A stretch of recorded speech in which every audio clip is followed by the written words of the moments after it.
আমাদের প্রিয় নবীর প্রতি সাহাবীদের কি পরিমাণ ভালোবাসা ছিল একটু শুনে যাবেন।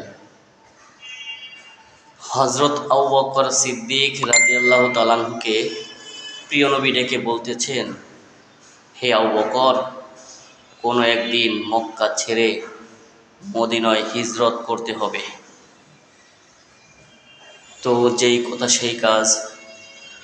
কোনো একদিন রাতের বেলায় নবীজি এসে আবু বকর সিদ্দিক রাদিয়াল্লাহু তাআলা আনহু এর দরজায় নক করছেন। তো নবীজি আবু বকর সিদ্দিক রাদিয়াল্লাহু তাআলা আনহুকে জিজ্ঞেস করলেন, হে আবু বকর, তুমি কি ঘুমাওনি? তখন আবু বকর বলছে, যেদিন আপনি বলছেন মক্কা ছাড়তে হবে সেদিন থেকে আমি আবু বকর বিছানায় পিঠ লাগাই নাই, আমি সেদিন থেকে জেগে আছি।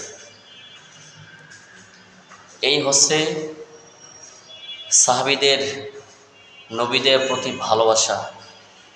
তাই আসুন আমরাও আমাদের প্রিয় নবীর প্রতি ভালোবাসাকে বাড়িয়ে দিই, বেশি বেশি করে নবীজির সুন্নাতকে পালন করার চেষ্টা করি।